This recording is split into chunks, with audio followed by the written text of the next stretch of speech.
I moved to New Mexico in 1986 just to have a change and do something different in my life.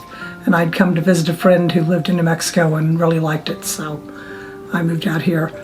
And I had a series of jobs working with people with disabilities and ended up at Goodwill Industries. I ended up in New Mexico. I came from New Jersey, which is where I grew up. And I came to New Mexico. I was assigned here as a VISTA volunteer, which stands for Volunteers in Service to America. Nana and I both worked administrative jobs. Nana was an advocate for people with disabilities, and I worked different administrative jobs for people with disabilities. And we would go to various meetings in Santa Fe or here in Albuquerque or things like that. And people would come and say, at that meeting in Santa Fe last week, and I'd say, I wasn't at a meeting in Santa Fe last week. And they were like, oh yeah.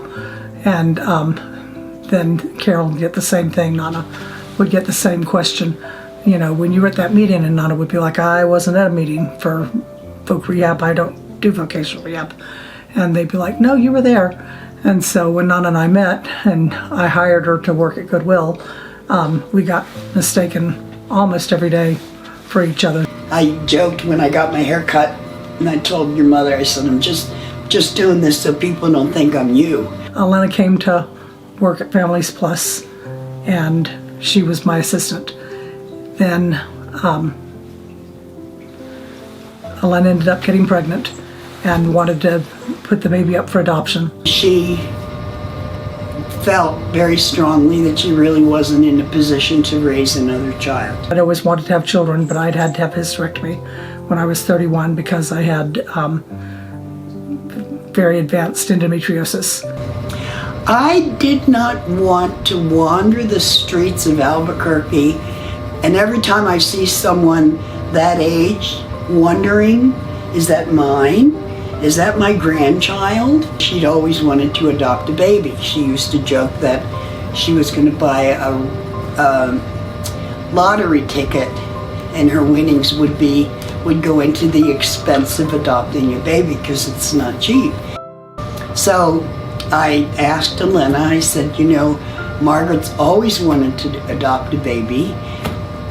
Can we approach her to adopt your baby?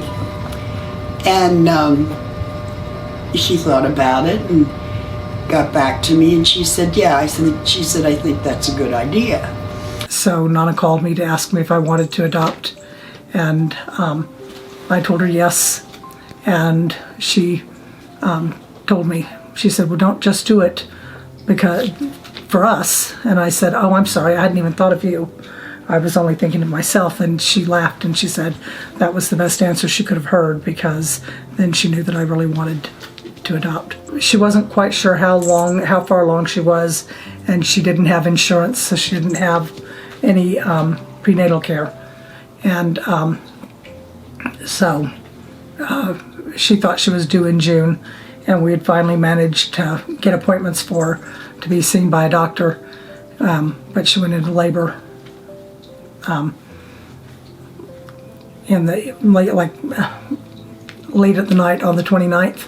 I took her to the hospital. She was in the delivery room. I was right outside the delivery room, or maybe I was inside, I don't remember. But your mother showed up. I had called and said, Elena's in labor and we're at the hospital, and she said, I'll be there as soon as I can. Then I got in the car and drove 95 miles an hour to UNM Hospital. I made it from Rio Rancho to UNM Hospital in 13 minutes. I went running all the way up to the labor and delivery room. And when I got there, they told me that I couldn't go in to the delivery room because Elena already had somebody in there. And so I said, but I'm the adoptive mom. And so they said, just a minute, and they were all acting really weird. And so they went and they got a charge nurse, and she came out and she said, and who are you? And I said, I'm the adoptive mom.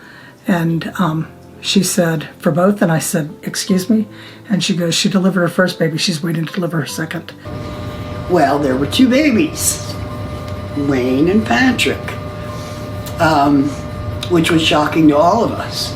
None of us knew. I started crying because I didn't know if that was going to make Elena change her mind or whatever. So they made me get in a paper, get up, and I opened the door, and when I opened the door, Elena looked at me and she said, "Did you hear?" And I said, "Yes." And she said, "Does that change anything?" And I said, "Not for me, does it for you?" And she said, "No." So I went over and I hugged Nana and hugged Ninny. So I got to hold him for about 5 minutes before they told me that it had been over an hour since he'd been born. He had to go to the nursery. And we waited and waited and waited. You were born 2 hours and 4 minutes after Patrick was born. My grandmother felt like all babies had to have names that meant something. And so I had already decided that I was going to name you Wayne after my father, and your middle name would probably be Carlos after your other grandfather. And I had called my mom and told her that I said, "I just haven't decided about a second baby." I said, "I'd kind of thought about Patrick." And grandmother said, "Well, how about Patrick Scott?" Because Scott was her favorite uncle and her middle name was Patricia. So it would be named Patrick after her middle name. It was just a wonderful coincidence that your mother had always said she wanted to adopt a child. And I've never regretted it. Nana and I are very good friends. So, and we're at this, I would consider us family at this point,